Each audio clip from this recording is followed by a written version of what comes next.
जी, ये जो उम्मीदें हैं आसपास का जो रियल्म आपको दिखाई दे रहा है और ये जो उम्मीदें दिखाई दे रही हैं, किसके लिए क्या गुंजाइश है?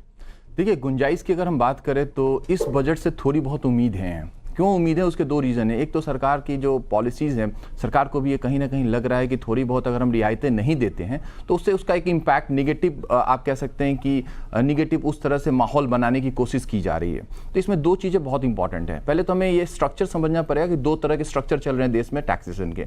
एक आपका न्यू रिजिम है। एक सेकंड रोक रहा हूं आपको। क्या आप ये कह रहे हैं कि जब सरकार पहले जितनी स्ट्रांग, अभी कम से कम सीट्स के हिसाब से बीजेपी वैसी नहीं दिखाई दी है, तो ये रिफॉर्म के लिए अब उतनी गुंजाइश नहीं बनाती, अब थोड़ा पॉपुलिस्ट मेजर्स अपनाने पड़ेंगे? क्या आप ये कह रहे हैं? जी, मैं ये नहीं कह रहा हूं कि बहुत ज़्यादा, लेकिन गवर्नमेंट को कहीं ना कहीं इस बात को भी अब कैटर करने की जरूरत है कि इलेक्शन पॉइंट को भी उन्हें ध्यान रखना पड़ रहा है। उससे क्या हो रहा है कि जो अपोजिशन पार्टी है वो कहीं ना कहीं इस चीज़ को प्रोपोगेट कर रही है, तो गवर्नमेंट को इस बार कहीं ना कहीं कुछ कंसीडर करना पड़ेगा, क्योंकि एक मास लेवल पे एक मैसेजिंग क्लियर हो कि गवर्नमेंट ऐसा नहीं है कि केवल कॉर्पोरेट के लिए सोच रही है। तो इसको लेकर मुझे लगता है कि इस बार गवर्नमेंट अच्छी खासी रियायत देने की कोशिशें होंगी। इसमें दो चीजें बहुत इंपॉर्टेंट। सर, मैं आपके पास आपकी परमिशन से लौटता हूं। केशव भजनका हमारे साथ जुड़ गए हैं, executive director Century Ply India Limited के। आपको मैं पहले इंट्रोड्यूस करा चुका हूं। केशव भजनका जी, आपका इंतजार हो रहा था।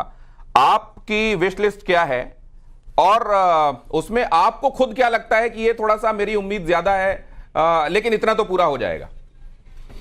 गुड मॉर्निंग, धन्यवाद मुझे शो पे बुलाने के लिए। मुझे लग रहा है कि देखिए, गवर्नमेंट ने लॉन्ग टर्म इंफ्रास्ट्रक्चर के ऊपर काफी फोकस किया है पिछले कुछ बजटों में, और मैं उम्मीद करता हूं कि ये वापस कंटिन्यू करेगा।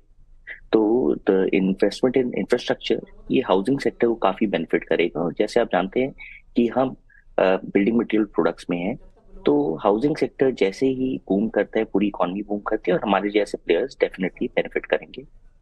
दूसरे एंड पे मैं होप करता हूँ कि शॉर्ट टर्म के लिए government interest on housing loans के ऊपर कुछ एक्शन देगी, कुछ सब्सिडी देगी, या इसका कोई टैक्स ब्रेक देगा। तो ये शायद थोड़ा मुश्किल है, बट मुझे उम्मीद है कि गवर्नमेंट ये करे। लेकिन जब ये बात हो रही है, ये पहले 2047 को लेकर जिस विजन की बात हो रही थी और अभी इलेक्शन रिजल्ट्स के बाद, आपको लगता है कि वो चीजें बगैर डिविएट होते हुए उसी रफ्तार से आगे चलेंगी? आपको लगता है कि थोड़ा अब पॉपुलिस्ट तरीके से भी फिलहाल चीजों को सोचना पड़ेगा? देखिए, मुझे लगता है कि लॉन्ग टर्म एजेंडा तो बदलेगा नहीं, क्योंकि उसमें गवर्नमेंट काफी सक्सेसफुल रही है। बट हाँ, नतीजों के जो चुनाव के रिजल्ट्स हैं उनके बाद शायद कुछ पॉपुलिस्ट मेजर्स बढ़ेंगे। तो क्या इस पॉपुलिस्ट मेजर में ज्यादा फायदा फिलहाल आप मिडिल क्लास, क्योंकि बहुत दिनों से मिडिल क्लास ये कह रहा था कि हमारी तरफ ध्यान नहीं है, हम अपना काम कर रहे हैं, हम कंट्रीब्यूट कर रहे हैं, लेकिन हमको हमारा ड्यू वैसा नहीं मिल रहा है। एक तो ये शिकायत जायज है क्या, और अगर ऐसा है तो क्या इस बार आप इसको एड्रेस होते हुए देखते हैं? देखिए, मुझे लगता है कि ऑल अक्रॉस आप देखेंगे तो थोड़ा पेन सिस्टम में था पिछले एक साल से, और चाहे आप मिडिल इनकम की बात करें, चाहे आप लोअर इनकम की बात करें, ये डेफिनेटली महसूस हो रहा था।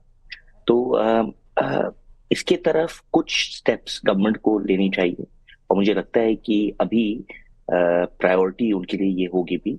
तो आगे जाके लॉन्ग टर्म मेजर्स पे जो फोकस था वो डेफिनेटली रहेगा, बट शॉर्ट टर्म में इन कुछ ग्रीवेंसेस को तो गवर्नमेंट को एड्रेस करना ही होगा। ये आपके पास में लौटता हूं, कुछ एक सवाल मेरे और हैं, लेकिन जरा अब मैं अपने बाकी मेहमानों से भी चर्चा कर लूं।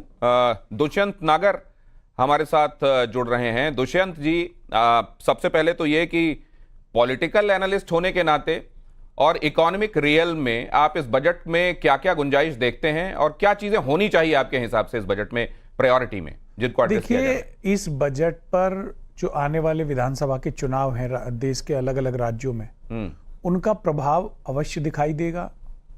जैसे कि महाराष्ट्र है, वहाँ ग्रामीण क्षेत्र के लिए कोई ना कोई ऐसा पैकेज होगा जिससे किसानों के खरीदी के लिए मूल्य का अधिक धनराशि का आवंटन होगा।